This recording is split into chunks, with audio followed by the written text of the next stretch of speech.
Yeah, can you see me? I created a brand new live. I don't know what just happened. Can you see me? I'll wait. I'll give it like a minute or two. Let more people come, then I'll put the video back. I didn't realize it was buffering. I wasn't staring at my screen, and I saw you guys complaining. I was like, oh. It's a bit that, let's say I had to. So I'll just wait for a minute and see what happened. That's so weird. But thanks for letting me know in the chat. Can you see me though? Am I clear? Am I good? Let's give it a few minutes. Let me call this chat anew so people know that we're doing this here.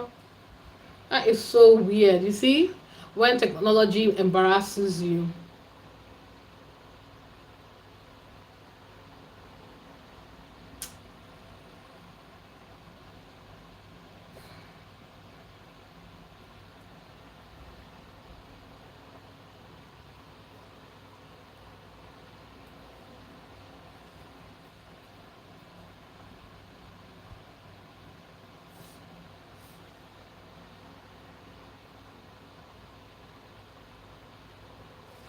Let me give it a name so people know what we're doing here.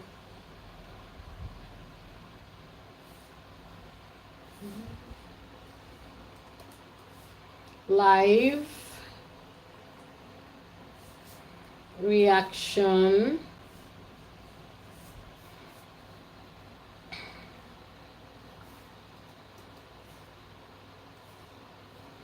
and for those of you that are wondering, why do I use Meghan Markle? I'm not trying to be shady, but that unfortunately is still the most popular hashtag for her, so I can get more people to watch it.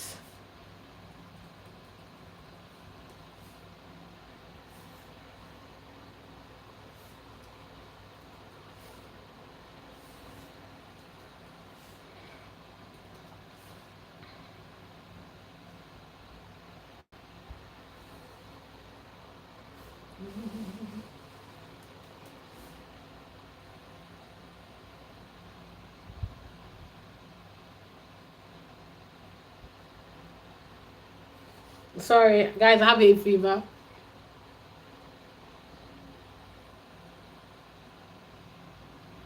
I'll give it one more minute. At the 5th minute mark, I'll replay the video. Hello, if you've just joined.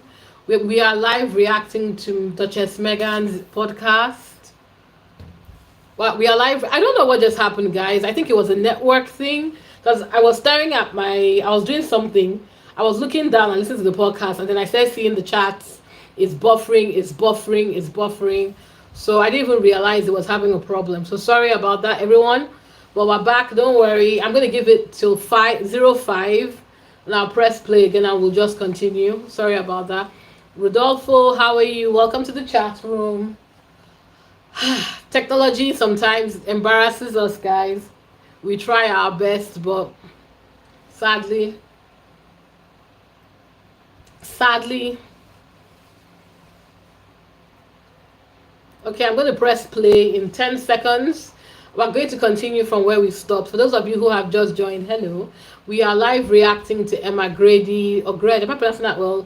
Podcast interview with Meghan. From the snippets I've seen, it's a lovely one. So far, so good. I love how candid she's being about her business, and let's get back to it. I'm going to turn the screen around. From a little bit. But when you look at this partnership, because it is pretty untraditional in that way, right? You're launching a brand with your content partner. So I wonder where does the brand live? How are you working together? Who does what? Is that all, pre-figured out, or are you just working it out as you go along? Well, I think what's different than what you're saying is your initial experience is that we've been in partnership with Netflix for 5 years already. My husband and I. So there's familiarity and there's comfort. And while that was just on the content side, not on the commerce side, these are relationships and friendships now. So though I'm working more so with the other building of Netflix, it's still the same group of people. It's still the same points of contact that I can reach out to. I love having a friendship and a nice rapport with Bella. Bella Bajaria has been such a champion of both the series and of this brand. And, it was only for me sending her fruit baskets and jams and whatnot that she said, this is a show. This is good stuff. To do a show. So I think that changes it because it's not as though you're jumping in with people that you don't know, which a lot of A lot of founders, I think, to your point, if they are looking for partnership, for capital, whether it's private equity, VC, or a partner in this way that I have, that's a very big relationship to take on. It really is. But if you have rapport running up to it, it does adjust it a little bit because you have a shorthand. Yeah. And where are the lines? Like, what are you doing versus what are they doing? Because I imagine, especially when it's something that's so close to your heart and something Yes. that you clearly take a lot of pride in, how are you able to make sure that the product is what you want it to be, the brand is what you want it to be? Because there's a lot of compromise when it comes to partnerships. And Yes. I say this to founders all the time, right? When you give something, you have to imagine that something's coming back. And Yes. so what does that partnership actually look like right now? Well, I think at the end of the day, what I appreciate is in the contract, they understand that this is my vision. Mm-hmm. It's my vision, and also the success of the brand, I believe, is rooted in the fact that you can feel when I am involved in something. And so because I have been in this state of ideation of what I wanted to have as an offering for so long, the fact that they trust my final judgment is great on what I want to put out there. But equally, one of the things I've said from the onset, I love being part of the creative process. It's important to me. It's also where I find a lot of joy. So the analogy I say is don't bake the cake without me.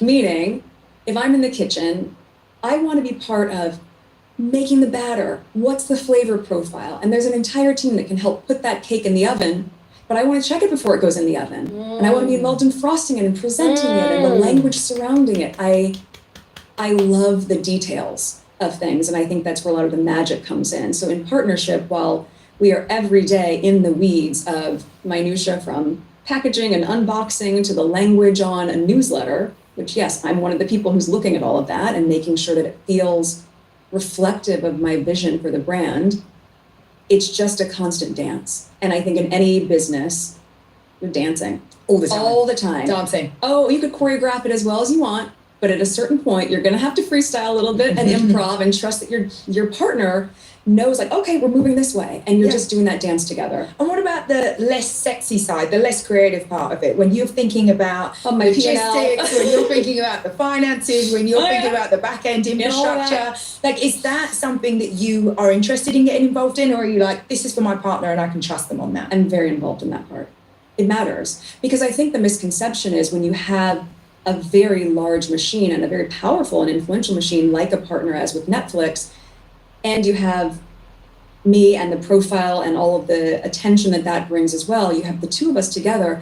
Yes, it's an incredible partnership with a lot of,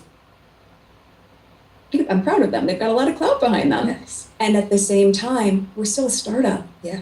You're still a startup. We're a startup. Doesn't matter. It does That not mentality matter. is so important, I think. Like Still a to startup. have that there and to know it doesn't matter. Like every single customer, every interaction really counts. And it's often that unsexy stuff that is the stuff that really impacts the customer as well. It's like, how quickly are they getting their delivery? How much can they Yes. rely on your site? Like, is what they order what they get in the package? Yes. So it matters. It all matters. And also just the customer service experience. That is your one-on-one interaction with the people that are supporting your brand. I want you to feel the way you would feel if in the same spirit of hospitality, if you were a guest in my home. Mm-hmm. I see you. I want to make sure your needs are met. We're going to make sure you're comfortable. If something wasn't exactly as you imagined it, let's talk about it. How can we make you comfortable?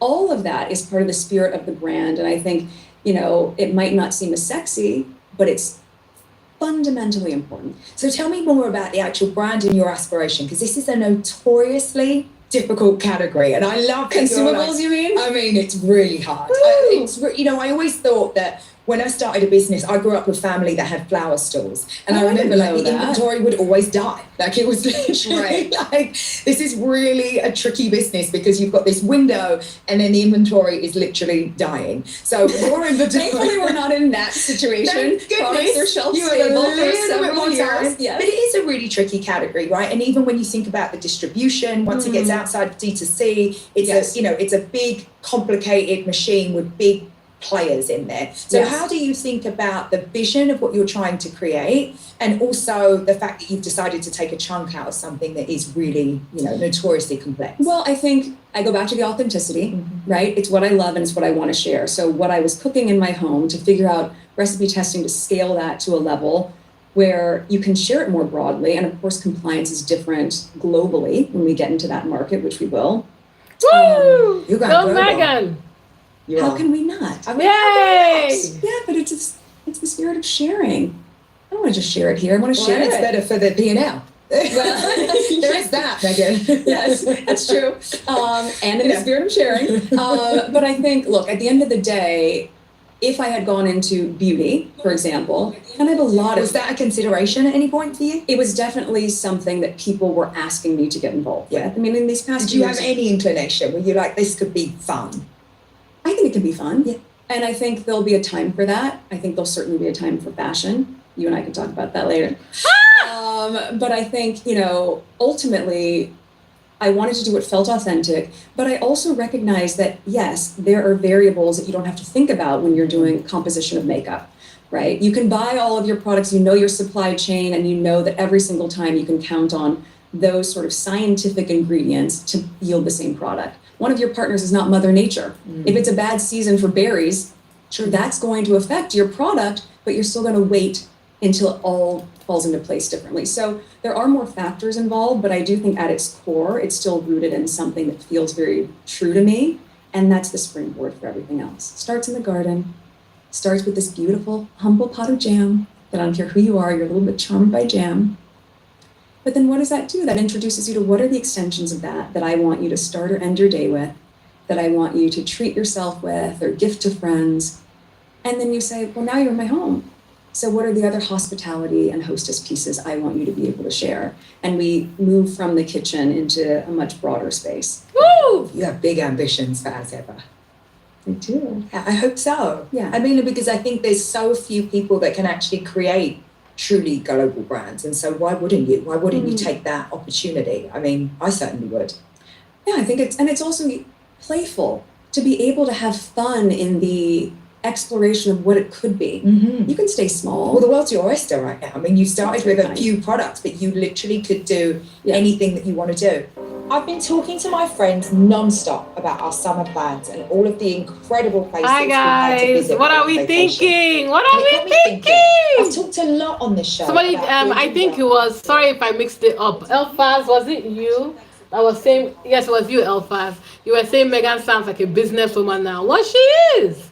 She's not new to this. Megan is true to this. And like I said, the beauty of these podcasts is it's supposed to inspire. So whoever you are, hopefully some of you, I'm certainly being inspired. And you don't have to make jam. You could literally scale whatever business idea you have into something. This is incredible, guys. I am so happy for Megan. This is great. And for those of you that are trolling in the chat, I would love you to know that your messages are not going to be seen in the final video. So basically, you're just giving me free views. Thanks. Exactly, Electra. Megan has, like I said, she's not new to this. She's not new to this. And this is the standard I am expecting. If you want to be seen as a role model to me, as a millennial woman, my dear, it's not just by how pretty you are or how nice clothes look on you. You need to come with a brain. It's one of the reasons why I admire the Beyoncés, I admire the Rihannas, and now I admire the Megans. These are women of color who have had the same limitations I've had. God knows I am nowhere near as beautiful or talented as they are, but it is inspiring to see women like that in those circles, and I am so grateful.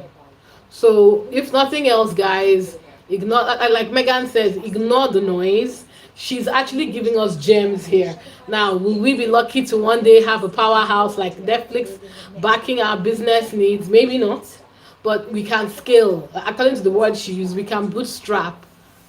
Many small businesses begin with a simple goal, turning a passion This into Emma Grady lady, I have to go and find out about her. how many roles business owners actually take on. So Electra, I cut that tea. And the funny thing is, even if I'm sure, because she's, according to what they said, she was close to her white grandmother.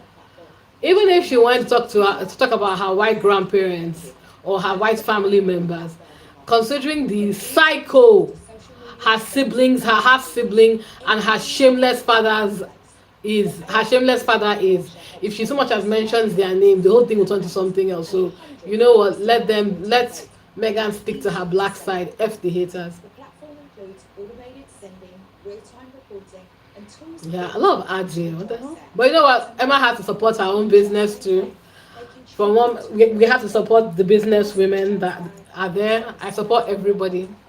with no hidden costs and with enough She is. I love how she appears to have calmed her down, and I love that Megan is just talking. Just talk. Don't form accents for us. Don't form looks. Don't form anything. People complain that the Jamie interview was too nice. It was too nice.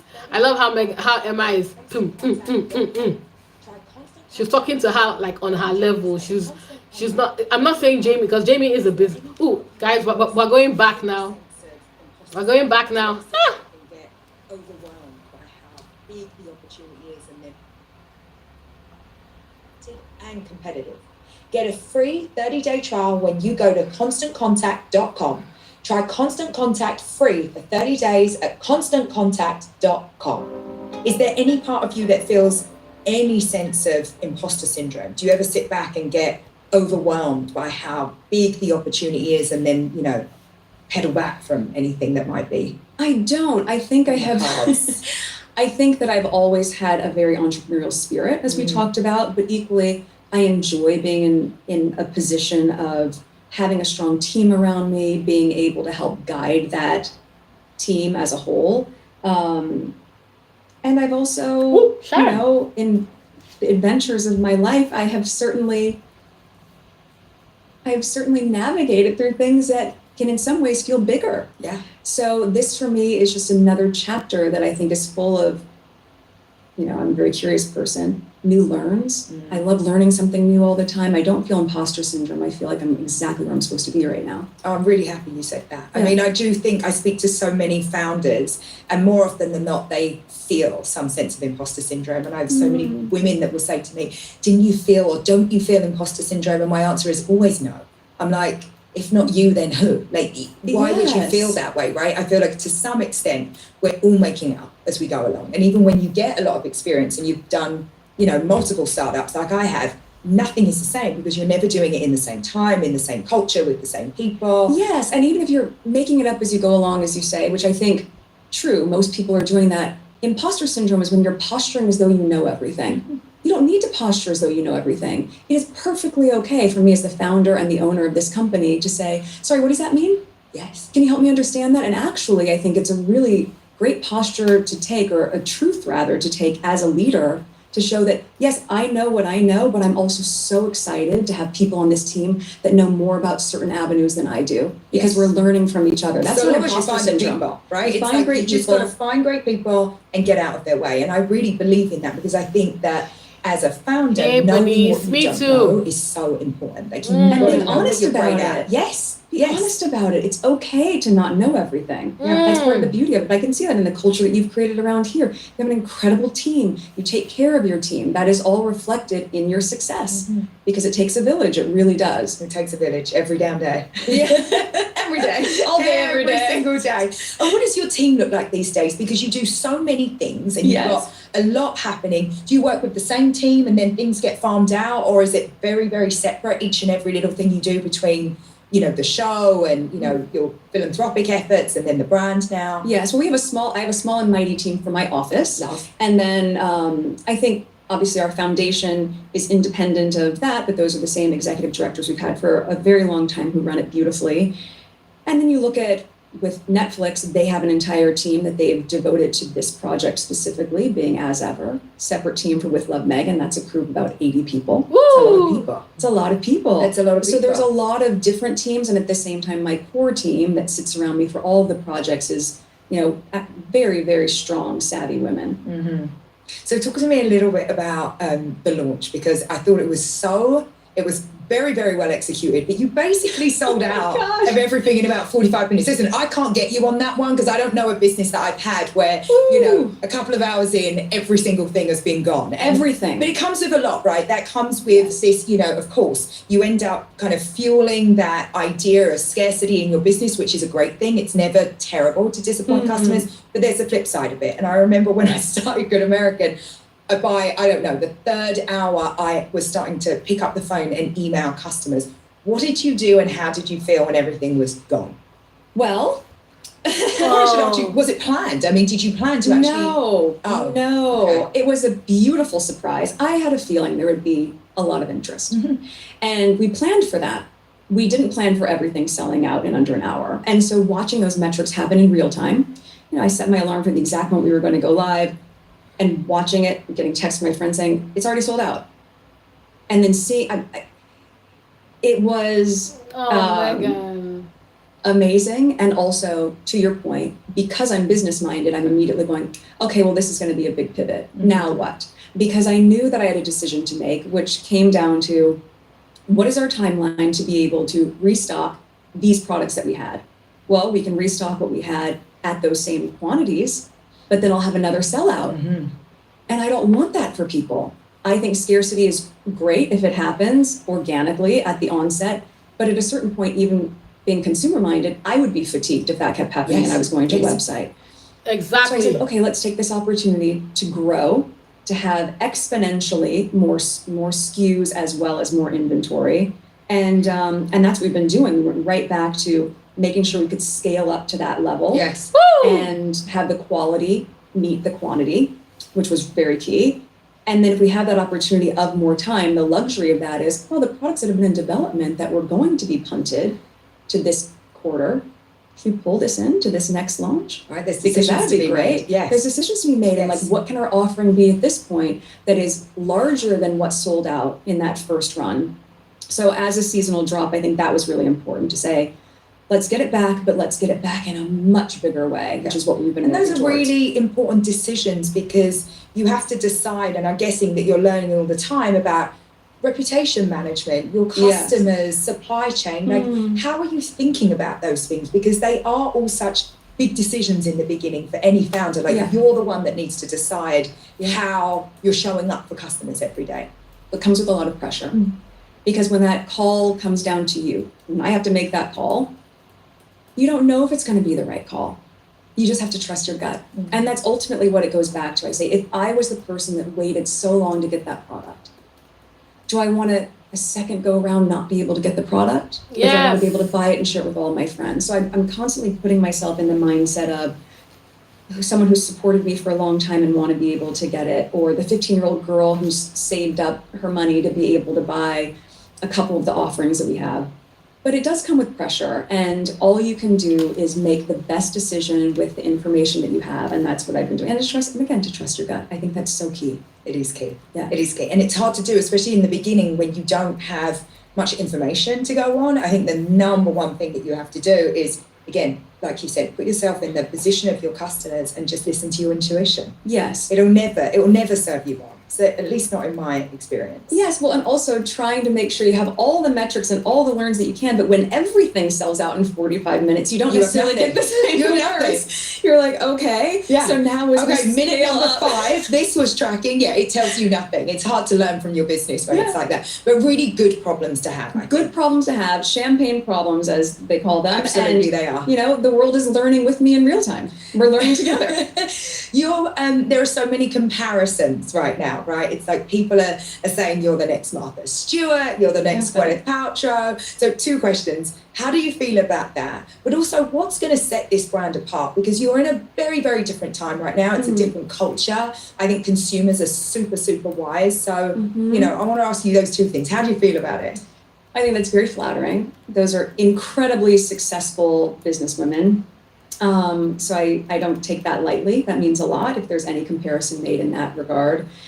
And I also think it was really important to me. I remember where I come from, right? So I knew that I wanted things to be reflected in the same way that I put an outfit together for years, high-low. I knew I wanted this brand to be masstige. And to come out of the gate with something luxury didn't make sense to me. So the price point itself, with nearly everything being under $20, was key. I think that's a differentiator. Never sacrificing on quality. Being engaging in a customer service manner, I think, is really important. But also, the show reflects the spirit of what I ultimately want to put out in the world. And though they're not the same thing, and by design, look, the show and the brand are not named the same thing. Smart, by the way. No, they're just not. They complement each other. They can talk in the same conversation, but they are not the same. And so knowing that I have a vehicle to be able to share the things that I love to do, and then a place where you can go and buy them if you don't want to necessarily make them on your own, feels like a very smart way to do the full and complete storytelling of what I'm after. So, I feel flattered by the comparisons, and I feel excited that I'm sharing things that are important to me and how I would do things in my own home, and that I hope people translate that to theirs as well. No doubt. Given that I like the no ambition- doubt. No, I love it. It's great. I feel it. I mean, I really do. I watched the show. I feel like Did it's you make very anything? clear. I did not make anything. I'm not going to Do you lie. cook? I am such a cook, such a cook. But I cook. It's like I don't have a lot of time to cook. Yes, but I I understand take that. time off. Like Thanksgiving, the 3 days running up to Thanksgiving, I cook for 3 days Do you straight. do And Thanksgiving I now do that you the can hot, hear? like literally, it might be. It's for me. It's like Christmas practice. But it's also like a Sunday roast in the UK. Exactly. Isn't So it? I'm an absolute expert of it. And But I you- do like an English American mashup. So it's Sweet. like, I do Yorkshire all pudding. of the I do like a Yorkshire pudding, and I do a roast potato, but of course I do, like sweet potato pie, and I Oh, add I in, love I do it. like the greens and, a ham and those type of things. Mhm. But I don't get to cook nearly as much as I want. But I know. I look understand. at you and I feel like it feels like you're getting so much joy out of this. But it's an interesting thing when it's something that you love so much, but there's also huge ambition around it. And I wonder, when you think about the way you set up this partnership, is that structure going to work for you as you go forward? Do you think there's a time you're going to have to go out and raise capital? Potentially. It depends on what we want the growth trajectory to look like. But I think, and all the contracts and logistics surrounding it have really set up what the future can look like together. And being mindful of the movements of that. There are a lot of surprises still with the series that we'll be able to share later this year. This is season 2 coming. But I think what's really exciting about it is it's the evolution of the partnership that we've had with Netflix for so many years to now say we're doubling down in the growth of me as an entrepreneur and their support in that chapter. So it's huge. It's great. But yes, I mean, as we continue to grow, you might be looking to expand certainly globally. And if there's a raise that's involved in that, then I think we'll be in a really good position to do that. Yeah, no doubt you will be. I have absolutely no doubt in that. Yeah. When you think about the failure rate for first-time entrepreneurs, does that ever concern you? Have you even let your mind go there? I do not think about failing.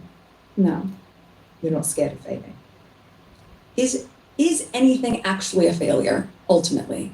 Because you're going to learn from it no matter what happens. But no, I feel confident in what I've been dreaming up for so long. I feel confident in the partner that I have. And I feel really proud of the team that I have. So that's not an option. It's not an option. No. I love that you say that's not an option, because there's just such an intense narrative around everything that you do. I can't imagine not being a bit scared. Like, I'm always scared when I start something, but nobody's even watching me. Like, I get to fail in a corner on my own With your glass of wine. Thank God nobody was watching that. But it's very different for you, and so I'm surprised that you say that. I'm not saying that there aren't moments where I don't feel scared. Of course you do. But as I've continued to say to myself, and whatever I'm going through, my faith is greater than my fear. I believe in myself. I believe in the team around me. I believe in our potential for success. And is that the same metric that someone else is putting on it? No. For me, it would have been a huge success and not a failure if I was selling my homemade jams at Farmers Market. And I'd gotten a cottage license. I applied for that in the county of Santa Barbara, where you can literally go and yes, I was like, great, you can make the goods in your home and sell them. That would have been a success for me. So someone else's sense of what that looks like is not necessarily what mine is, and that will continue to grow. But no, I don't see the possibility of failure. Woo! Not when you can learn from everything that you've done. We love The you, way that Megan. you speak about both imposter syndrome and failure, because these are two things that, again, uniquely are in the kind of language of so many female founders. And they're real for so many people, and that's fine. But I do also want to demystify the idea that, like, we have to feel that we have to go around feeling really scared, and we have to believe that this is not a journey for us. And so I wonder what in your life and your history has got you to the point where you can feel like that. Well, I think words matter. And I think certain words and terms become very topical and trendy, and they just become part of the vernacular. I believe that. Right? And at a certain point you go, why do I keep reinforcing this idea? Because it's topical. right? And I ultimately believe the more that you can change your thoughts, you're going to change the things around you. So you're a big believer in mindset? You have to be. Yeah. I think as a female, as any founder, but as a female founder, you have to train your mind to literally be so focused on what your goal is, to be so, as I said in the podcast I was doing, laser focused on what your intention is. There isn't room for a tremendous amount of self-doubt with that. It will be there, but when it appears, you have to train yourself out of it. You got to shut it down. Yeah, and I don't think that it's helpful to indulge some of the language that is going to be self-limiting. I don't think that that helps anyone grow. And I don't think being fear-based, yes, being risk-averse, very valuable. Being clear and realistic about the landscape that you're walking into, very helpful. Talking yourself out of it or talking yourself into negative self-talk is not valuable as a founder. So how have you trained yourself to do that? Do you think that comes from your background as an actress? Could be. I mean, yeah, you know, when I was an auditioning actress, and this is well before Suits, you have to think, at that time, there were certainly not a lot of mixed race parts. Really? No. Really? No, there weren't a lot of, if I was going in for an audition, it was either, you have to remember, this was a very different time than it is now. It was Girl Next Door. That was typically blonde-haired, blue-eyed, and a certain look. Fair. But because I'm half white, I would also be submitted for those roles. And then if it was a character that had any sort of ethnicity, there was always a bit of a edge to those characters, but I'd be submitted for those roles. And I also, to a lot of people in casting, they thought I was Latina. So I share that because, and I've shared this before, it was a numbers game. If I'm only up for 10 parts, that could be 10 no's. But if I'm up for 30 parts, because I can fit into so many different rooms, that could be 30 no's. That is a lot to chip away at your self-esteem. That is really hard. And I think so much of that, like I went through my chapter of self-doubt as an auditioning actor and beyond that. And when you're so consumed with what everyone around you thinks of you, that can be a really hard way to live. So I think as I've gotten older, certainly in my 40s and as a mom, you want to set the example for what your children are going to think about themselves. And that you can't have an imposter syndrome around. No way. You have to be so authentically the role model and the example of confidence, self-forgiveness, kindness, fun, all of those things. And you can't fake that. You want to model that for them. So all of that really shifted in the past 6 years of becoming a mom for me. Yeah, no, I really understand that. And I think that you're completely right. Are there practices that you have to tune out self-doubt? Like, are there things that you do in your day? Oh, I wish I could say that I meditated every day. Or no, I don't. And then when I say to someone, like, I don't have time to meditate, they say, well, you should meditate twice as long. And that's really cute that you need to do it twice. I would love to take my own advice and say meditate. I don't. I jump right into things.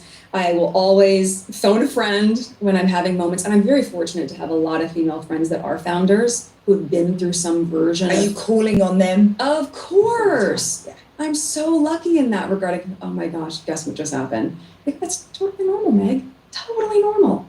Just power through it. So talking to someone who's been through it and is on the other side of it with tremendous success is valuable, to get a mentor. But no, I mean, I try to hike. I try to connect with outdoors. I definitely make time for my children. I make time for date nights. I have to make time for balance, to perspective. You can be so in the weeds of building a business, but you have got to find a moment to look up and see that there's a lot more going on around you than just that. You have to. Otherwise, I think your judgment is skewed. There's nothing I love more than an early morning workout. And after that, I'm a girl that is always. How are we getting on, guys? Are we enjoying it? I certainly am. Learning a lot from Megan, like her excitement about her business is getting me excited. I hope you're feeling the same way. And to her point about, no problem, Rosanna. Thank you for coming in. Like, we're doing a live reaction. I'm loving this podcast. I haven't heard it yet, so everything is new to me. And I most likely will hear it again and again and again and again and again because Megan is amazing.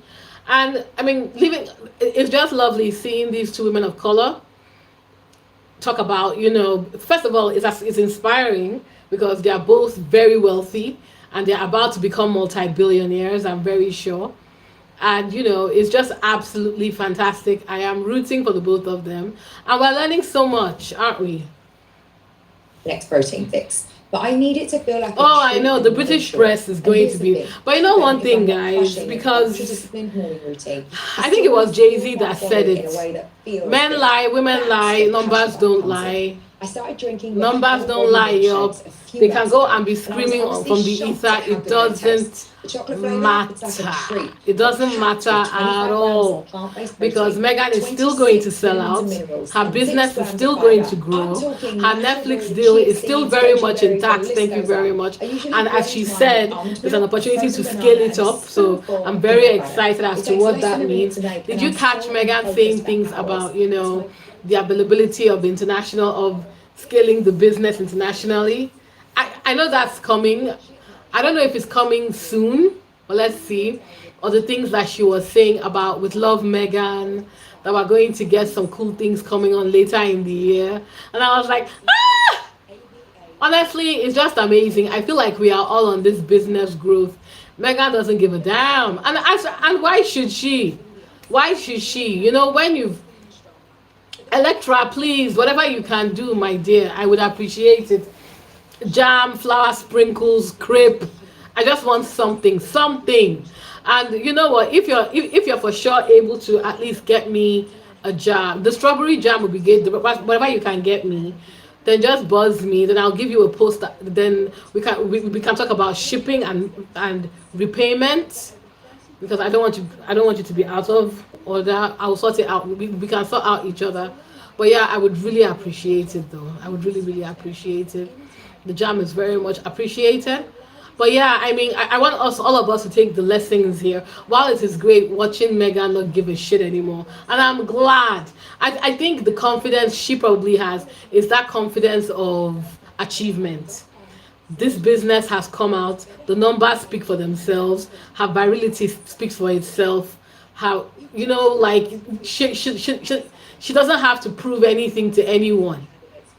She doesn't have to, right? And that's also part of the media narrative. The media can scream from now till tomorrow. Matthew Wilkinson, Ingrid Hound Dog, what's that her name? I forget. Seward.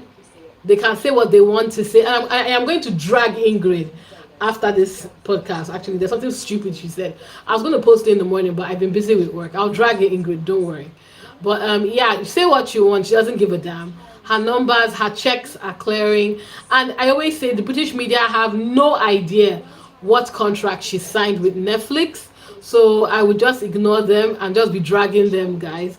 But yeah, I'm loving this podcast. I most likely will listen to it again when I'm doing some work later. But yeah, I think this podcast is well worth it. I'm getting so inspired. Please let me know in the chat. Are you also getting inspired? I think I saw a message from Twingy Twango. I am getting inspired, guys. Very inspired. And please continue to support my channel. Please continue to retweet. Continue to like, subscribe, share. Whatever you can do to help me grow my channel, I am so grateful. Thank you, guys. I think, oh my God, the ads are plenty though.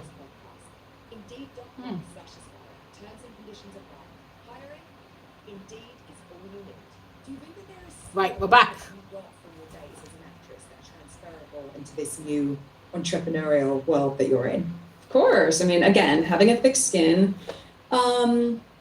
partnerships and the value of, having great relationships when you're building certainly lots of different SKUs is key. And so a piece of advice I was given years ago as an auditioning actress was don't try to book the part, book the room. Meaning it doesn't matter if you don't get that role. You might not be right for it. You might remind the director of an ex-girlfriend that broke his heart. It could be any number of reasons. It's not about the part. You're going to see those producers and those casting directors at so many other opportunities. Book the room. Let them see that you're talented. Let them see you have something to bring to the table. Treat them with kindness. All of those relationships end up coming to fruition. You don't know when, but just like with life, relationships matter. So I learned that in the very long road of auditioning, for sure. Do you ever miss acting?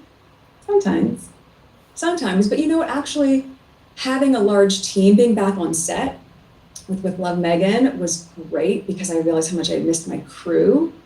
I loved being around a crew. Yeah, it must be hard to let that go. Yeah, that was different. And also it was such a unique time because we couldn't say that I was leaving necessarily. It was speculated. So after 7 years on the series, we couldn't have a going away party. I couldn't say my goodbyes. Oh, on the that's so same night. sad. I know. So my crew's watching it. I miss you guys. I wish I could have said Oh, bye. do you miss them? You must do. Oh yeah, we Yeah. worked with people You're for like a 7 family. years. Yeah. For 7 years, that's a Totally. really strong connection, and I loved the crew. So I think for me, having the series, even though it wasn't scripted, was really great to get that piece back. But then also building my own business, you have a team, and that's really what I was craving as well. Yeah, no, I can imagine that. Yeah. I wanted to ask you a little bit about the public narrative, because when you sign up to be an actress, you know that people are going to start recognizing you, they're going to start speaking to you on the street, but that's very different from what you have now. It is, Emma. It's very different. No shit. I wonder, and listen, I want to say this to you in the best way, because I wonder if you could rewrite your public narrative from scratch. Sure. Is there anything that you would do differently? Yes, I would ask people to tell the truth. Ooh. You're very measured about it. I mean, I feel like, I don't know, I'm such a hothead. Are you? What's your sign? I'm a Libra, but Oh, I know, and it's Libras. like, I don't know, I don't know, maybe I'm just a bit, ghetto with it, like a little bit hood. I would just get so angry if I felt like everyone was lying about me all the time. Like, don't you ever feel like just being like, just leave me alone, like, let me show you? Is there a part of you that ever is just like, just leave me alone? Peaks and valleys. Peaks and valleys. You know? No, I mean, like, Very elegant. but it's true. Of course, I've gone through those chapters and do a lot of work. You do a lot of self-work and go, what's the why? It's happening for a reason. And my dear friend Serena, who I'm sure you know. I love Serena. She's like my girl crush. Talk about successful entrepreneur. Oh yeah, yeah. She's doing so well. She's said to me killing. I mean, she's years ago- literally. It's amazing that she can have like that type of career and then this type of business career. I don't even know that people fully have grasped like how successful she is. But also translating knowledge from the court Uh-huh. and being dedicated and all the things. to another avenue. It doesn't mean that you have to stay in one lane for your whole life. It means that you can translate those skills somewhere else. That's probably part of the magic. But she told me years ago, a lie can't live forever. 8 years is a long time, but not forever. So how do you walk the line between owning your own narrative and feeding the frenzy? Because again, when you have a business, you need to go out and promote it. You need to go and do, whatever it is that you might need to do. Speak to the media, turn up at a retailer convention, like whatever it might be. So how for you are you able to toe the line? I think it's a fine line, but it's also setting up boundaries, which I would say to anyone, no matter what you're going through, what your experience has been. You set boundaries of where you're comfortable, and it's okay to say no. It's okay to say, I'm not comfortable answering that. It's okay to pivot. Oh, yeah. And to really get to the place where you don't feel as though you have to explain yourself. And I think that comes with time, maturity, work, support surrounding you. But also to be authentic. I don't think there's any value either in being so rehearsed and just having your talking points and just saying the thing. No, just talk. It's just not the time for it. I think that there is an element of where we are in culture right now that, like it or loathe it, we crave authenticity. Like we want those people that we believe, rightly or wrongly, are telling us the truth. Yes. And so I feel like there is no point in having rehearsed lines and a narrative that is like, fully, written out that isn't your own. You have to be authentic. Just be authentic. Did you see my baby mama dance? I mean, stop it. First of all, can I just tell you the timing of that? We maybe watched it like 20 times yesterday, and I was like, is that her? Oh my God. Prince Harry there with the fingers and the, I was like, okay, yeah, okay. Meghan and Harry, let's go. But I think that's you, right? Like that's you in a way that we kind of haven't been able to see you before. And I did like a little secret cheer because I was like, well, that's what I kind of want to see from you. Like I want to see that happiness and that honesty and that like, I don't give a fuck. But also, by the way, that wasn't yesterday. No, That was 4 years ago. So it's also a really great reminder that with all the noise or whatever people do, there's still a whole life, a real, authentic, fun life that's happening behind the scenes. I'm just grateful that now, being back on social as well, I have a place where I can share it on my own terms. On your own terms. And that's really, really important. You've really embraced social media. Do you enjoy it, or does it feel like a bit of a drag? No, it doesn't feel like a drag. It feels liberating. I have to look, again, what was my intention? I came back, started the account in January of this year. Was it only January? Yeah. Oh. The last time I was on social, Boomerang was around. Oh, Lord. It's been a minute. There was no stories.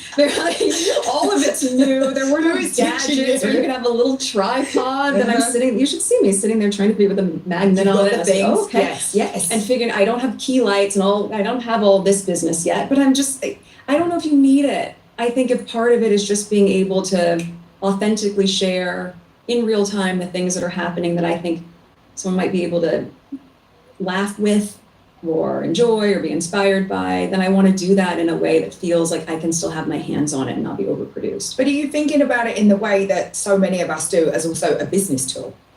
Not for my personal account. Really? No. For my personal account? Yeah. No. Well, that's the one we're all following. Well, good. That's a the lot one of that your we're following like, as ever. just dropped. No. I hope the think Rota is for me, hearing. it was a great way to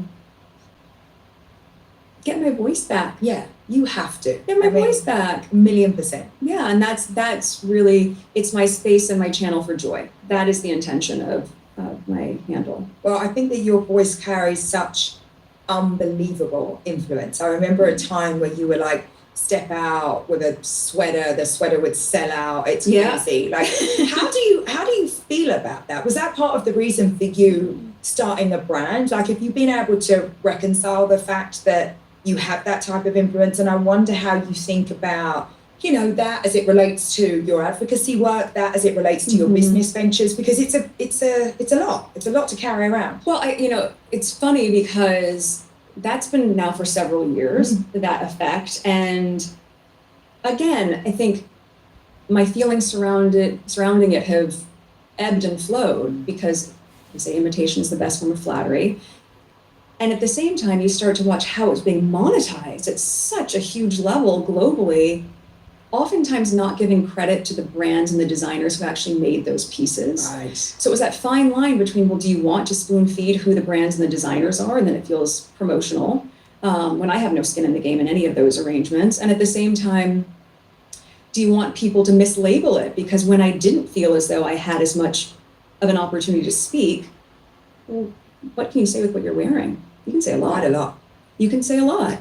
And so being able to support, especially female-founded designers, small local brands, any territories we would go to on certain tours, I always try to tap into local designers to really see their business just do so well as a result, or how many people they could help, or how much they could give back, or... And you're saying you were purposeful with that?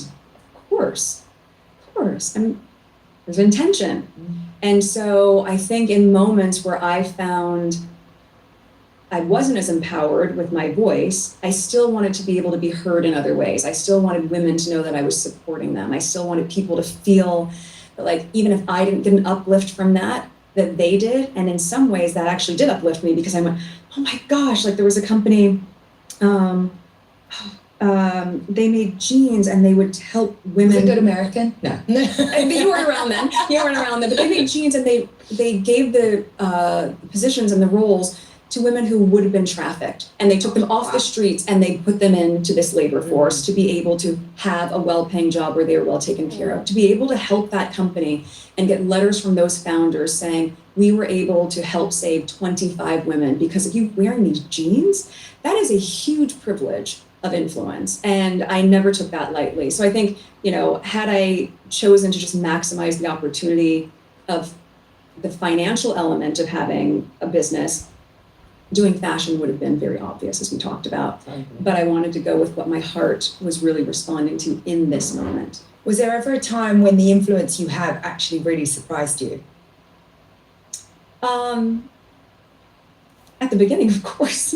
What is happening? Yeah. What is going on? But I just put a sweater around my shoulders. I mean, yeah, wild. But But you have to think too, the 7 years before that on Suits, that was a very fashion driven show. Mm. And people loved Rachel Zane's wardrobe, which I was very, very involved with because I wanted it to look like a capsule that a real woman would wear, mix and match. And I was one of the only characters that re-wore pieces, but that was by design. So I knew that there was influence there, but yes, it certainly got bigger. It really got bigger. Got bigger. Got a lot bigger. Are you comfortable with that? I have to be. It's my life. You get comfortable, basically. You get Yeah. comfortable. You It get to be an comfortable. acceptance of what is. Yeah, no, completely. But I also think it's really amazing that you can participate in that now because Mm. after a while it can, I think it's wonderful and it's great that everybody can gain from it. But I do think that there is a time and a place in your life where you need to have some skin in the game. You need to have a piece of that for yourself. Yes, and I think what was so wild, maybe the surprise came in when anything that my children were wearing started to get monetized and affiliate sales and part of headlines and things. That's where it became a little uncomfortable. Yeah. But at the same time, when it comes from a place of love and excitement, very, very different. It's very Then, different. yeah, then you can be happy about it and say, of Mhm. course, have the same dress that Lily has. It's when it comes from a different side, but that's true of most things in life. So with Archwell, you've built this ecosystem of philanthropy, storytelling. Mhm. It feels like, you've now got the commerce and the brand piece of that. Yeah. So it really is. It's like an empire that you're building, like a media and commerce empire. And I wonder if you thought about it in the sense of having real guiding principles for what you will be involved in, what you allow yourselves to get involved in. Was that a part of your, was it part of what you were thinking about as you started bringing all these things together? There was a lot of, again, flying the plane while you're still building it, but always at its origin, being so value aligned with what my husband and I believe in. And that's where it started. It started when we moved out here and building the foundation. But, as things expanded and certainly talking about what sort of content we want to put out, what sort of documentaries we want to make, what stories we want to tell, those expanded under the Archwell universe with the production company. And building out in my own office, my brand and my business has felt really exciting and different. They all still are value aligned. When my husband and I, when we think about investments that we make, or certainly my own personal portfolio, is it value aligned? Is it mission driven? Is it purpose driven? And that can run the gamut. Some of the investments that I started to make in women and female founded companies started with things as simple as what is the meaningful impact that a beautiful latte that you can make at home will have. It sounds so silly, but when it's adaptogens and it's good for you, like with Clever, I was really proud to be her first investor. And it was my very first investment also, so I learned quite a bit there. On the flip side of that, you look at a company like MIDI, which is women talking about perimenopause and menopause, and that is a chapter of their life that's making a very meaningful impact for a lot of women. I look at who's on the cap table, Melinda Gates is one that's there, and I look at whose company I'm going to be in as I support these brands, as I'm sure you do too. And well, I wanted to ask you about that because I feel like investing is so different from everything else. And I wonder, it's very clear to me that you've got a lot of principles around who you're backing. But is there anything else that you're like, are you out there specifically looking at things coming to you? How do you think about that side of your business? Both. I'm looking at what comes through organically, not just through the people that can help put the portfolio together, but friends that are in VC, female founders that you're sort of tracking and saying, what are they up to next? Really interested in fintech. I also, I think financial literacy for young women especially is just so important. And so from my standpoint, not leaning away from things like that might not be as trendy or topical to talk about, but they are vital.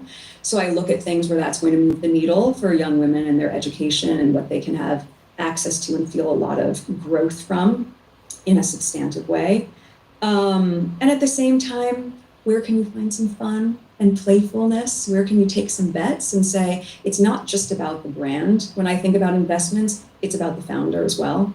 I really need to believe in the people that are driving So that. important. It's so important. and I watched your episode of Shark Tank, and it's really like that critical thinking that has to come in when you are talking about real capital that you're going to put up for someone else's dream. You have to entrust that they are going to bring that dream to reality responsibly. Yes. Well, this is also your money. It's not monopoly money. Right? It is not. This is not monopoly money. This is real. Yes. And it really, I think, changes how you explore. You can have an incredible concept in front of you, but if you don't really firmly trust and have incredible confidence in the people that are running it and have brought that vision to life, it's not going to work. So there have been a lot of opportunities that I've had to say no to based on that. And at the same time, that there's so much creativity out there that I want to find the person and the people that are working quietly behind the scenes and then help maximize that for them. Yes. And put a huge spotlight on that for them to see them go and change their family's life.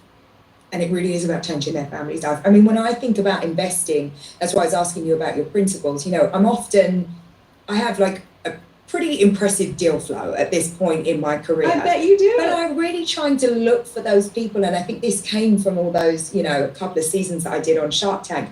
But I'm always looking for people that I don't think would get the funding elsewhere, because I've been in those rooms. It wasn't so long ago when I was trying to raise money for businesses myself and really getting the feeling that I'm walking out of here with nothing. Like, these people don't understand what I'm doing. They don't understand me. I don't sound like they want me to sound. Like, it's just, I don't have the educational background. But at some point when you don't have anything behind you, it's very, very difficult. And so for me, it's always about finding these founders that I think they are not going to be able to walk into a room and walk out with the check. And so when you think about investment principles, are there reasons? Because again, there's such a thread running through everything that you're doing right now. And is this following that same type of trajectory of everything else that you've got going on? I think everything that I'm working on is an extension of me. It's an extension of my personal taste. It's an extension of my values.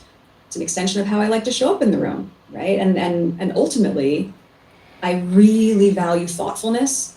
I really value attention to detail. And, I've said playfulness a lot, but I think that seriousness in business and playfulness do not need to be mutually exclusive. I value that as well. You see that in the series, you see that in the podcast, and certainly in the brand. Not everything can be so earnest. You can have something that's best in class, incredible quality, thoughtful in its design, but with a little cheek. Yeah. And a little wink. And would you ever do something just for the money if you thought this is going to kill, this is going to be an amazing business? I have turned down a lot of opportunities that do not feel value aligned. No, it's very easy to say no matter the price, if you aren't going to be able to sleep well at night. Totally. Don't sacrifice Totally. that. No But hopefully you can find, some investments that let you sleep well at night and make loads of money. That's what I'm always looking for. Is that a page in your playbook? 100%. Okay, so we don't talk about that. I've got those and I've got those. At the moment, it's all in this one way. I love that. No, but that's really, it's interesting because I think we all come at these things from, a very different background. And when I think about putting my money to work, to me, it literally feels like that. It's like, I want that money to work. And there's a piece of what I do that is very firmly sits over here. And it's for those people I don't think would get funded. And there's another piece of it that is just purely opportunistic. And I say that without apologizing. It's like, I made this money and I need this money to work for me. It's like, I've got things to do. Well, and it's also very refreshing to hear a woman in business say that. Because I think often what happens is we are trained as young girls to not talk about money. We are trained as young girls that it's very gauche to talk about finances. But that's a part of life. Well, that's what keeps us out of making all the money. Fair. This is it, right? Because the minute you don't speak about something, it's just like for years when women didn't talk about, their own sexual pleasure. Well, guess what? Like, they missed out on a lot of fun times, and it's exactly the same with money. But it is, I don't think of those things as any more different. It's like if you elegantly avoid the subject of money, you will find that the money somehow elegantly avoids you. And so I talk about it all the time. I'm like, do you know what I mean? Or like just blatantly. So we have to be able to speak about money. We have to be able to, articulate what we need and what our value is, because those two things are inextricably linked. And if we're not talking about it, we ain't going to get it. Yes, and you have no shame in talking about it. There's nothing to not empower as you're talking about it. Do you know Melody Hobson? Oh, The Dream. First of all, I love Melody so much. She was my second guest on the podcast. Oh my gosh, I didn't realize that. I love Melody. I love her so much. And I mean, her episode was amazing because, you know, Melody's, you know, she's all about the finance. Like that's her career. That's her, what she is so knowledgeable about. And she speaks about it in such an elegant way, but that's her whole life. She's not shying away from having those conversations. Of course not. I mean, she and I did an episode of Deal Book together years ago. And I years ago, because I just had Lily. And I think it's just so empowering to hear a woman, and especially a woman of color, stand in the truth and the knowing that she does not need to shy away from a conversation that a man would comfortably have. And ultimately, especially as moms and as working moms, you want that to be part of the modeling that you do for your daughter and your son. But for your daughter, I think it's pivotal for them to understand that they cannot be afraid of those conversations. You're only selling yourself short. You're only selling yourself short. Do you have, I mean, your kids are really little, one are a bit older. Do you have conversations with your kids about money? Like, how are you even beginning to think about that type of thing? Well, we sometimes do a little farmer's market stand. Nice. So we have... That's so American. I love that. Like a little lemonade stand just makes me feel like that is like perfect Americana in Montecito with a farm stand. But we do... How beautiful. We grow a lot of veggies, and part of what I want them go and sell this. Part of what I want them to learn is, and gardening is really, really so great for children because it teaches them patience, teaches them to value and appreciate their food. So you start from seed and you watch it grow and they wait. But with that, it's like, now do you want to sell your harvest? And do you want to share it with our community? And also, what do you want to do with those funds once you have them? So really starting to understand, as they're learning counting and numbers and all of those things, that there's a cost and a price for things. Yes. And I think that's key for children to understand that, especially children who are very lucky to have a home that has privilege. You need to know that, you know, just like manners, and taking care of the things around you, there is a value on things. And in our life, for my husband and I, it's really important they understand the value of things. Yeah, I couldn't agree more. I mean, Melody wrote the book on it actually for all of the kids. So it's a great one. It's just such a beautiful book. Yes.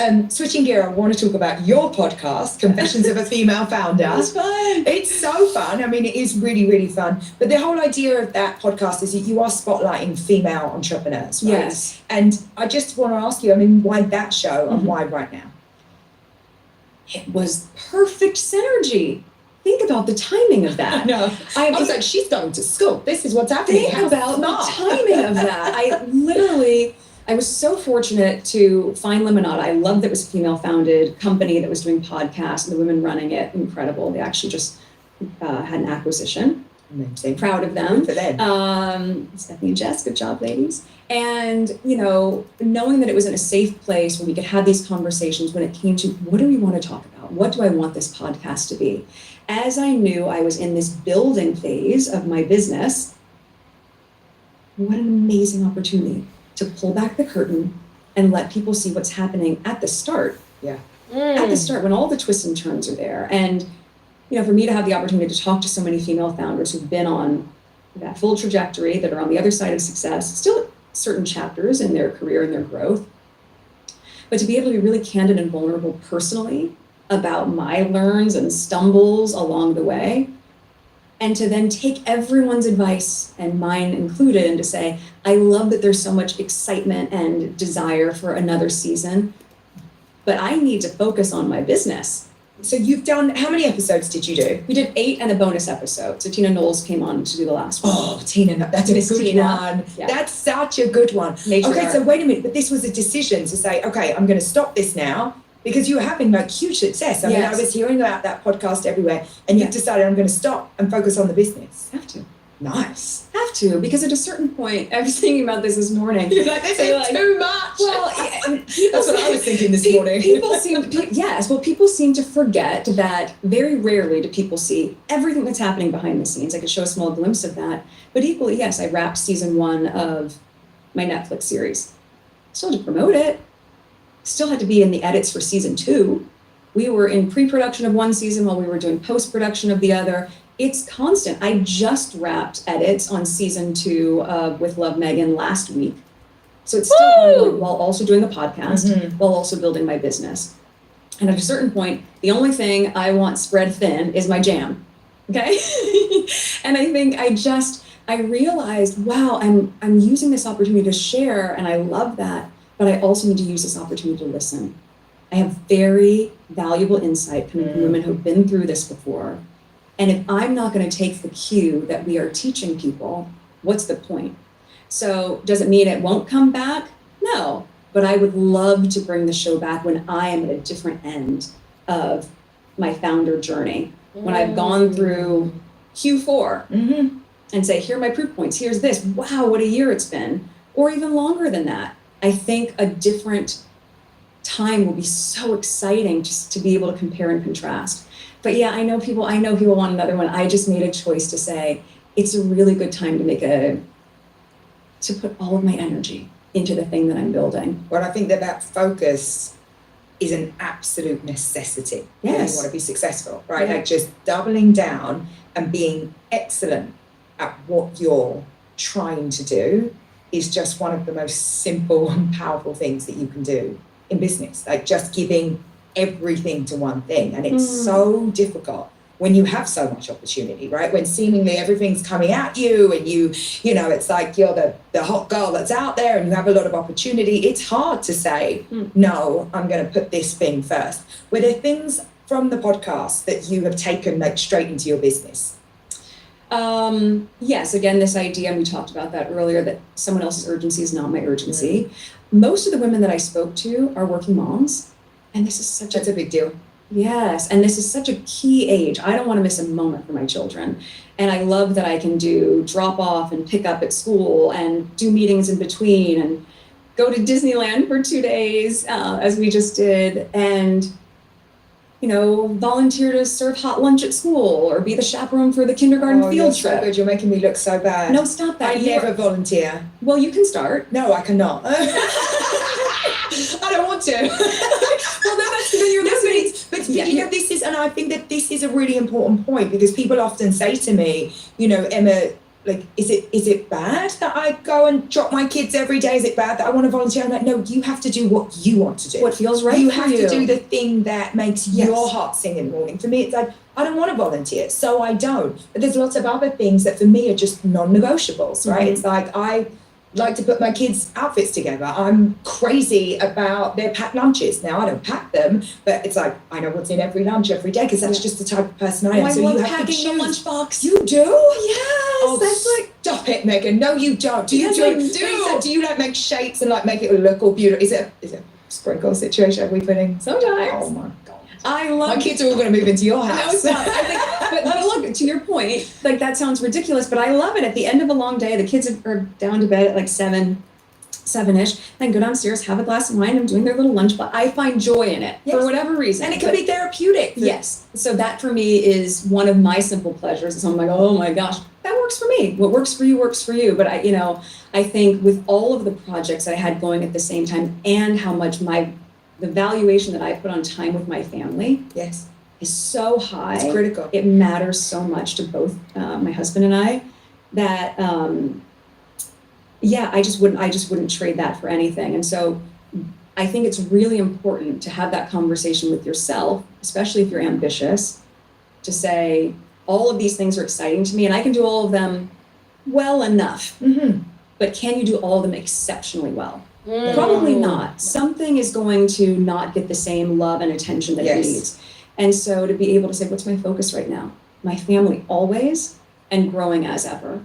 And to be able to be so committed to those two things fills my cup in a very different way because there's time for the rest of it. Yeah, there's going to be time. Yeah. There's nothing in you though that's like, it's like this little thing over here that I could possibly do because I struggle with that. I love starting new projects, and a new project for me is like very, very, very hard to turn down. Yeah. So, and again, I say the same thing to you. It's like when you have so much opportunity, it must be difficult to just go like, that's not a priority. I mean, I love the creation stage.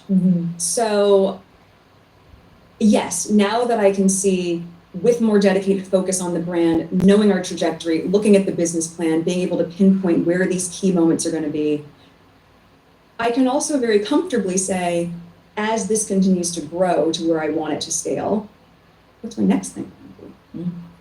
Because that dreaming phase and It's daydreaming, key. it's really key, I think, to keep your creative juices flowing, and that doesn't go anywhere. And I think a lot of that is what I'm excited about for the next phase.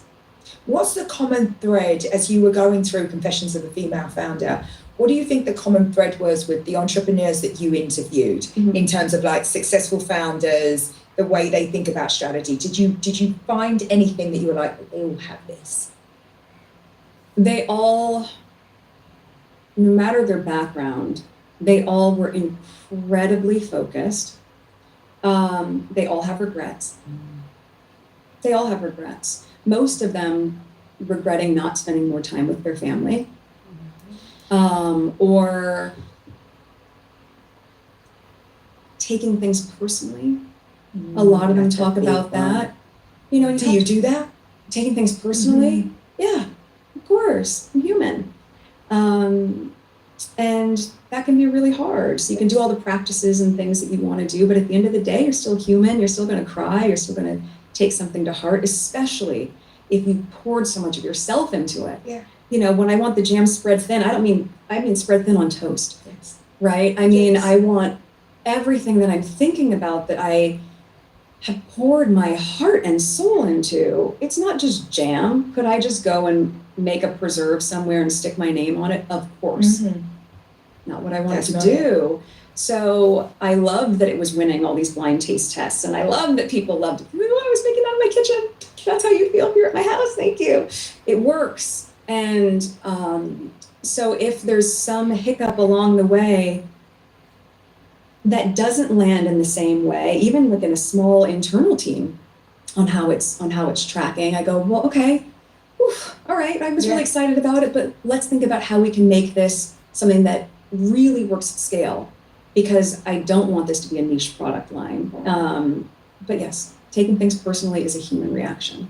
You know, it's so interesting because the more I am doing this podcast, and it's interesting because it seems to be just the men, they talk about how much fun they have, like in the deal, in the failure, but like they're just like, that's fun to me. Like not like in the, I'm having fun doing my business day to day, like the hard stuff and how fun that is. Wow. And I think that to me, it has, it's just so interesting because as women, we tend to take things so much more personally. And that means when things don't go well, or when you have those inevitable failures, or when, you know, like whatever, like it does, you have a bad drop, you have a bad product, you have something that kind of, you know, shit hits the fan, whatever it is, that becomes about us.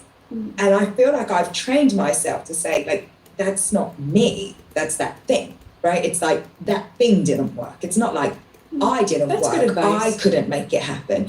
And it just struck me somewhat, like the couple of men that have been on this podcast, and I've made a point to make sure that I have a lot of men here, because I think we have so much to learn from all of these very, very successful men. And that mindset to me really struck me, because I was like, Wow. you're having fun and you are definitely not taking these failures as your own. You're like, "On to I'm the next crying in one." the corner, and you're Right, having it's a like, toast you're and just like moving having on, a having drink. toast and jam, like they're just getting on with it. And I thought that there's a real distinction in that somehow. Yeah. That, you know, it's not about them. They can easily just say, like, this was something that happened. I think inherently, probably just listening to what you're saying, as women, and maybe that's part of that conditioning from when we're young, we're more people pleasing as well. So in leadership, you want everyone to like you. Yeah, you can't be a people pleaser and a leader. Well, yeah, and You you know, no, and I think ultimately one of the biggest lessons that you can learn, no matter if it's in high school, because it will still feel big, or in a high profile position, or just as a business leader,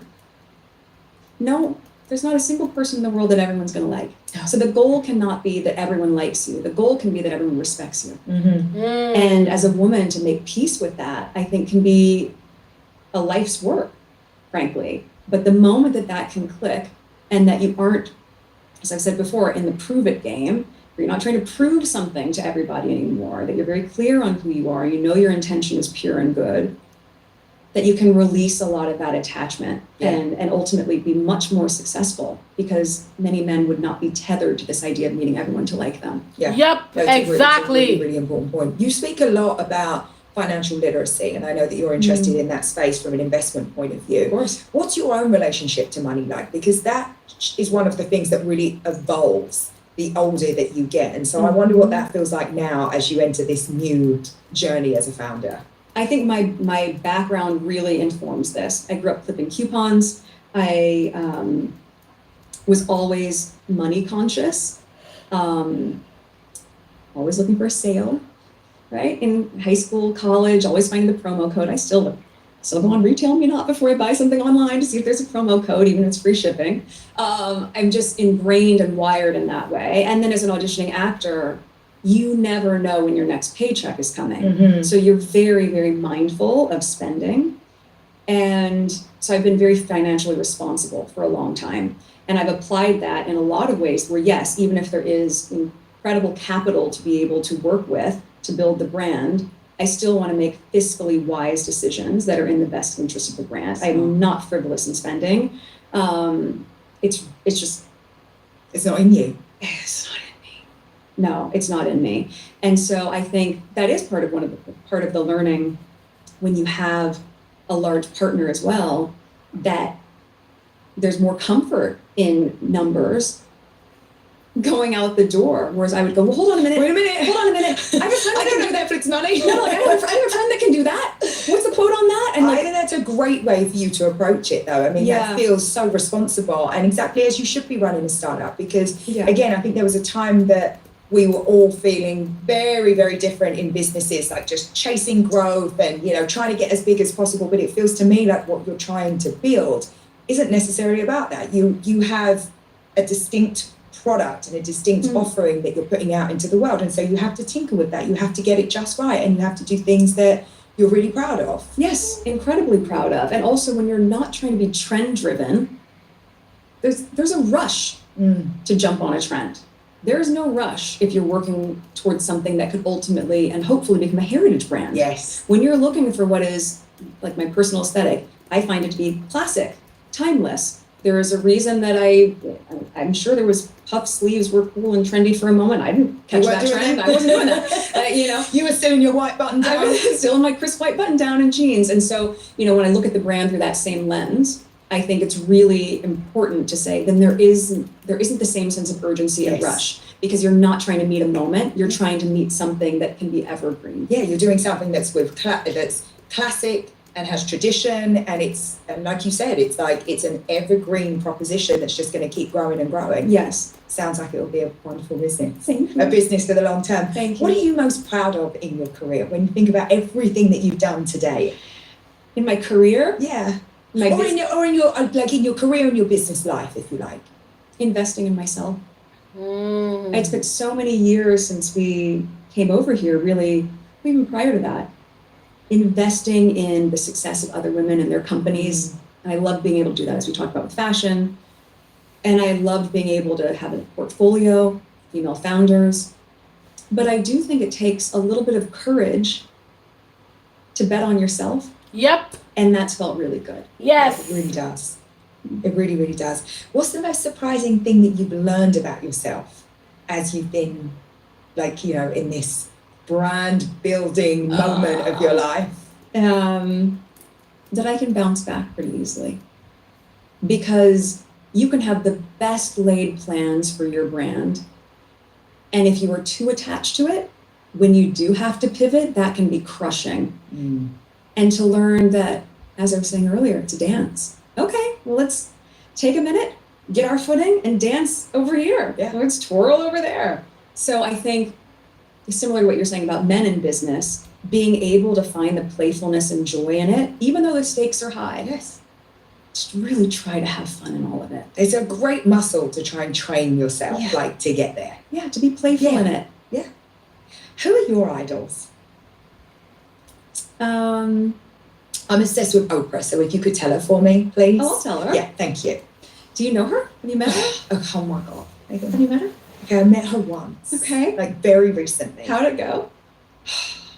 I'm so annoyed with myself. I don't even know why I'm telling this story. So I know Gail really well. She's and great. I'm at DVF has an Oscar luncheon. I'm feeling good. It's like I've had a hard week, but I was feeling good. I look good. And I see Gail, and next to Gail is Oprah. And I'm like, And she doesn't lip read me, so I run up to Gail. Okay. And I'm like, you have to introduce me to Oprah.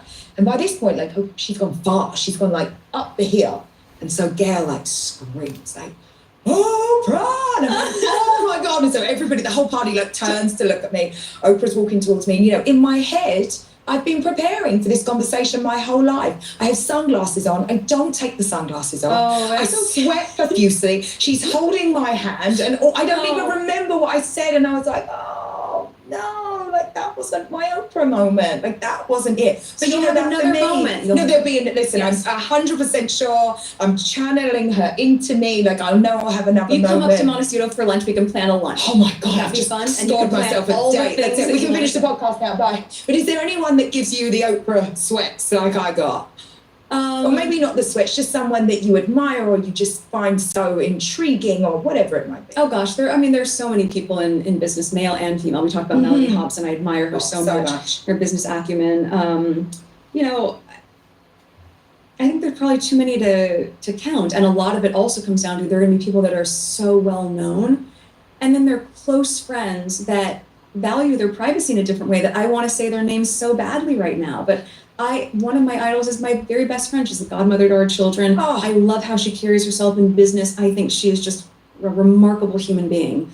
So it's important to say that the idols that exist on a very large scale, there's value there without question.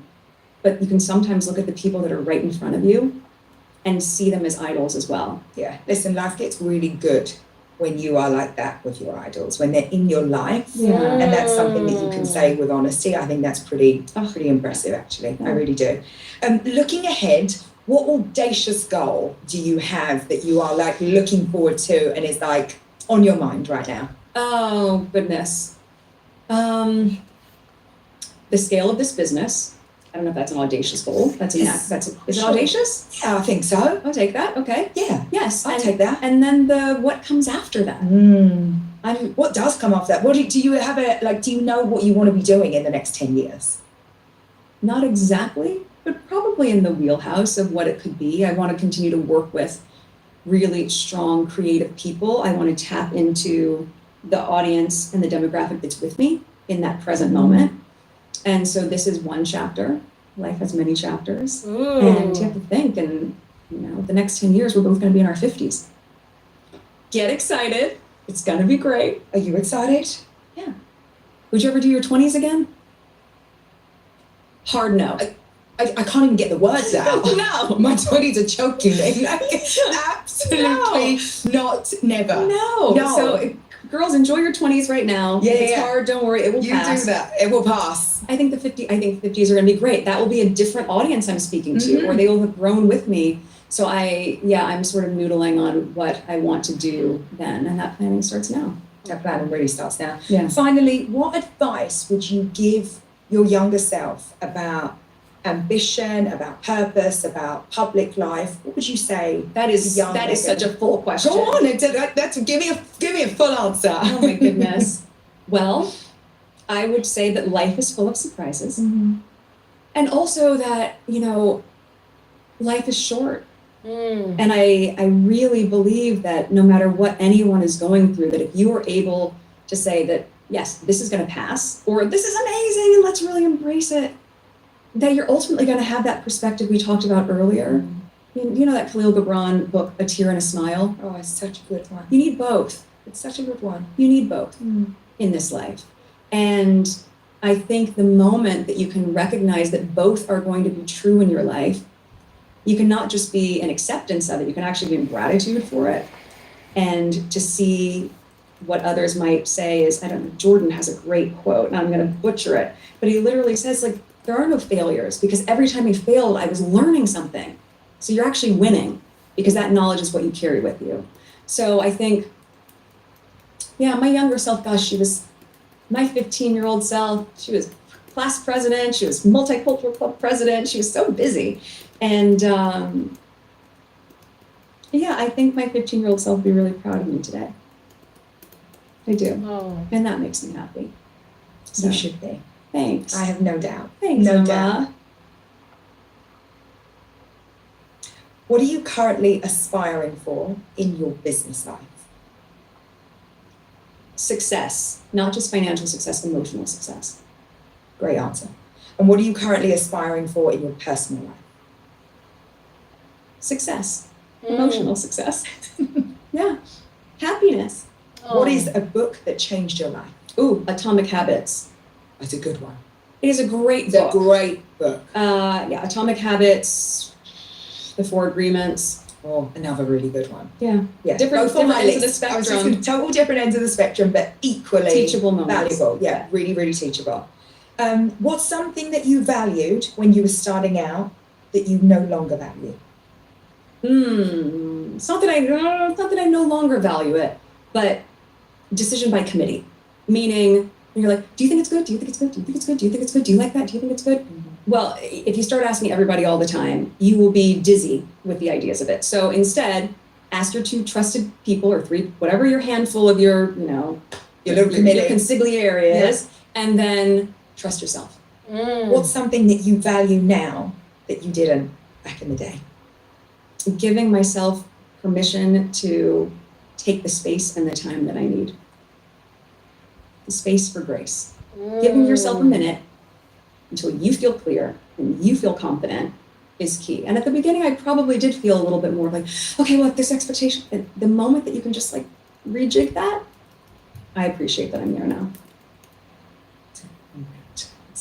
I love that one. Beautiful. Thank you so much. Thank you so much. This is It's fun. so good. Thanks for joining me on the Aspire podcast. For more strategies on how to build the life of your dreams, be sure. Woo! Guys, like I said, how could you help but be inspired, guys? And I love that she called the podcast Aspire because, yeah, I was going through her playlist. Melody Hobbs is incredible. Like, for a black woman, she is absolutely incredible. I love that woman. So to have Megan, for Megan to have her as our mentor, and for those of you that are, Megan, I would like, for those of you who have missed it, Emma Grady is a biracial woman. Her father is Jamaican, Trinidadian, her mother is white.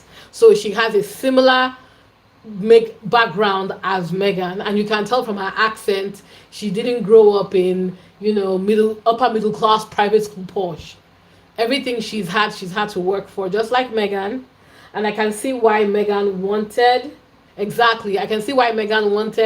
to come on her podcast, because I normally hear people say, why doesn't she support black women? Why doesn't she support black women? What? Serena isn't her best friend? You've seen that lady that's married to that Paramount CEO. That isn't her friend. Don't they play Mahjong together? Is it Mahjong? Mahjong together? When she was sending out her With Love Megan packet, did she not send it to Akila Delaford? Right?